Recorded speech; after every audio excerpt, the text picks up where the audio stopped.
Осыдан 55 жыл бұрын Жетібай кен орнында Маңғыстаудағы алғашқы мұнай көзі ашылды. Сонау 1961 жылы қара алтын көзін ашқандардың бірі Көшербай Әлібаев. Бүгінде Ақтау қаласына тұрып жатқан ардагер сол кездегі ерліктер туралы айтудан жалықпайды. Мұнайшының әңгімесін тыңдап қайтқан әріптесім Луиза Малачаева толықтырсын. Еңбек еткенімізді қуанышты көреміз.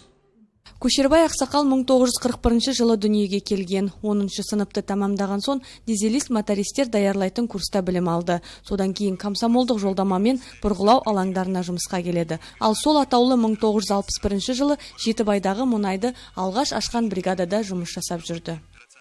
Освоение дегеннен кейін оны игеру деген сөз бар. Мысалы бардық, скважинды көрдік. Оны енді ол скважин бір төрт тұрған задвижка бір қоқайып бітті, басқа дымда жоқ. Значит, оған линия керек. Оған арматураны комплектовать ету керек. Оның бәрі, ол скважинның барлығы бір жерге топтық қондырғыға бару керек. Оның бәрін монтаждау керек. Сондықтан СМУ 17, СМУ 15 қарайған организация келіп, ол дейтін көгала балшық сор. Сосын оған ар жағынан үкіметтің қолы кен ғой. 16 облыстан техника келіп, ат салысып, дамбы салып. Ол кездегі мұнайшыларға жасалған жағдай мен бүгінгі ахуал салыстыруға келмейді. Қазір жастарға еңбек ету үшін барлық жағдай жасалған дейді ақсақал. Сондықтан жас мамандарға ақыл айтудан жалықпайды.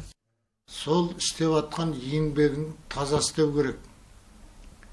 Сосын сен жас болсаң, ертең ветеран боласың. Сондықтан кейінгі жастарға қандай қиындықтар бар екен, қалай игеріліп атқан жөнінде түсінік беріп, постоянно ерінбей айтып отыру керек. Үйтпесең, ішіңе шақтағаннан не болады? Түсіндіру керек, үйрету керек. Әке көрген оқ жанар демекші, Көшербай ағаның балалары да жолын қуып, қазіргі таңда мұнай саласында еңбектенуде. Әкеміз мұнайшы болғасын, біз де мұнайшыны таңдадық енді. Негізінде бағыт берген әкеміз ғой.